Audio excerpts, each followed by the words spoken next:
Hello friends, स्वागत है आपका आपके अपने लीगल चैनल सोच पर प्रहार में। मैं हूं एडवोकेट सनी शर्मा। दोस्तों, आज के समय पे जो भी मैट्रिमोनियल केसेस उपजते हैं, इनके पीछे एक मुख्य रीजन होता है कि जो एक पार्टनर होता है वो गलत रिलेशनशिप में होता है। यानी कि शादी से पहले कुछ अफेयर रहे, शादी के बाद उसको कंटिन्यू करते हैं, या फिर पति के साथ रहते हुए भी अपने बॉयफ्रेंड से बात करनी या गर्लफ्रेंड से बात करनी, पत्नी साथ में है और गर्लफ्रेंड से बात करनी, इस प्रकार की चीजें होती हैं और वो बातचीत पकड़ी जाती है और फिर पता चलता है कि इनका तो आपस में रिलेशन है। फिर कई बार पता चलता है कि ये रिलेशन तो शादी से पहले से चला आ रहा है।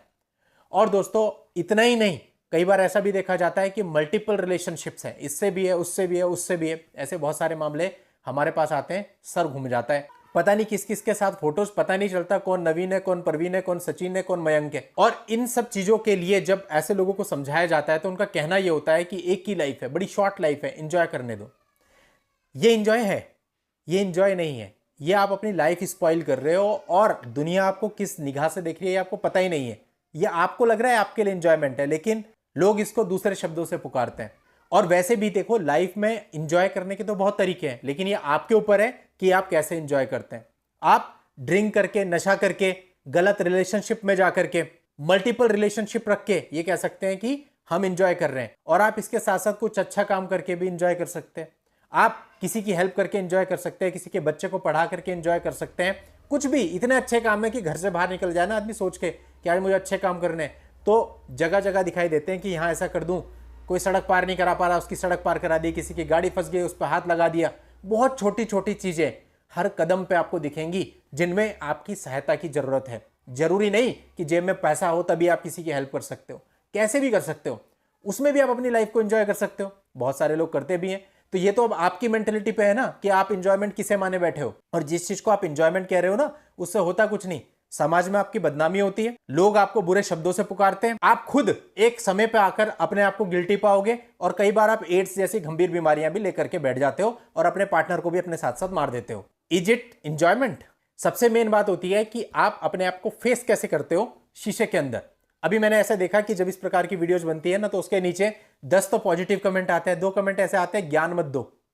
ये ज्ञान ही जरूरी है, क्योंकि ये ज्ञान अगर हमें सही समय पे मिल गया होता ना, तो ये इन चीजों की जरूरत नहीं होती। आज लिटिगेशन में जाने की जरूरत नहीं पड़ती, आज कोर्ट कचहरियों में धक्के खाने की जरूरत नहीं पड़ती, अगर ये ज्ञान हमने दिमाग में बिठाया होता और हमें पीछे से मिलता आता। और हमारे घर वालों ने ज्यादा फोकस ये ज्ञान देने पे किया होता बजाय एजुकेशन देने के।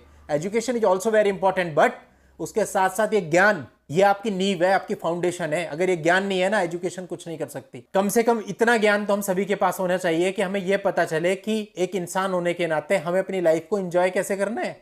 अदरवाइज तो हम बुरे कामों को एंजॉयमेंट समझ के बैठे हुए हैं।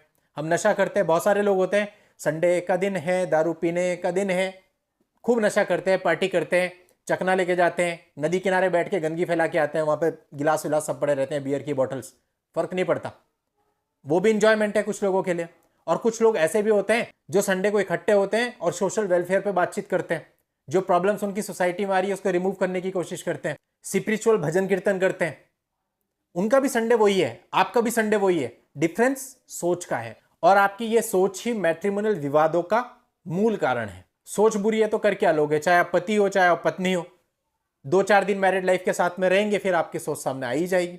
जैसे आपके पार्टनर के सामने आपकी सोच आएगी, चीजें खराब हो जाएंगी। ऐसा ही नहीं कि पत्नी ही हमेशा गलत है, पति भी बहुत बार गलत होते हैं, बहुत कुछ गलत करते हैं। अब एक पत्नी है, वो कितना सहन करेगी? अगर पति रोज ड्रिंक करके आ रहा है, उसके बाद अब्यूज भी कर रहा है, उसके बाद उसके माँ बाप पे भी गालियां दे रहा है, उसके बाद और भी बहुत कुछ कर रहा है, और कई बार अफेयर भी रख रहा है, तो फिर पत्नी भी क्या करेगी भाई? पत्नी के साथ भी सेम टॉर्चर होता है।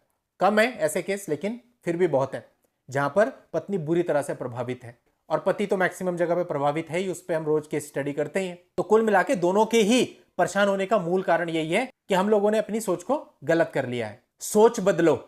एक संडे है, मान लेते हैं उस दिन आपकी छुट्टी होती है, बहुत सी जगहों पे तो संडे की भी छुट्टी नहीं मिलती, बट मान लेते हैं चलो हफ्ते में हमारी एक कोई सी छुट्टी होती है। अगर हम ठान ले कि इस छुट्टी का हमें यूज करना है, मिसयूज नहीं, बर्बाद नहीं करना। बर्बाद कैसे करेंगे? घूम लिए फिर लिए हो गया, बर्बाद ही है। क्योंकि क्या मिला? कभी कभी तो ठीक है, चलो घूमने फिरने चले गए, लेकिन अधिकतर अगर आप संडे के दिन ये ठान लेंगे ना कि आज मेरे को कुछ अच्छा करना है, अपने 10 फ्रेंड्स बनाओ, 100 बनाओ, 20 बनाओ, एक ग्रुप बनाओ, एक कम्युनिटी बनाओ जो कि कुछ अच्छा करे देश के लिए। एक स्टेट है वहां मैंने देखा सड़कें टूटी हुई होती हैं, गड्ढे हो जाते हैं बरसातों में, वो गवर्नमेंट का वेट नहीं करते, वो लोग मिलके जाते हैं पूरी कम्युनिटी वाले और खुद उन गड्ढों को भर के सड़क को स्मूथ कर देते हैं। वो भी तो इंसान है। उनका एंजॉयमेंट किस चीज में है? उनको फिक्र है कि किसी और को चोट ना लगे। सही मायने में वही तो इंसान है। 3-4 घंटे ड्रिंक करके साइड में पड़ जाना या गलत रिलेशंस में जाना और बोलना कि मैं एंजॉय कर रहा हूं, ये एंजॉयमेंट नहीं है, ये बर्बादी है आपके टाइम की, आपके पैसे की और ये जो लाइफ आपको मिली है उसकी। इंजॉयमेंट के बहुत साधन दिए हैं ईश्वर ने, इतने साधन दिए हैं कि आप इंजॉय भी करेंगे और जो इंजॉयमेंट आपको उससे मिलेगा ना, जब आप किसी दूसरे के लिए कुछ करेंगे, वो इंजॉयमेंट कहीं और हो ही नहीं सकता। करके देखना, तब पता चलेगा। ये सिर्फ मेरे बोलने से पता नहीं चल सकता, ये एक एहसास है। वो एहसास जब आप करोगे तब आपको पता चलेगा। अभी ये मत बोलने लग जाना थंबनेल पे कुछ और लिखा है, बोल कुछ और रहे हो, क्योंकि थंबनेल पे यही लिखूंगा ना जो बोल रहा हूं, तो आप लोग वीडियो खोलोगे भी नहीं। क्योंकि ये दुनिया है, ये तभी किसी काम को करती है जब उसको उसमें अपना फायदा नजर आता है।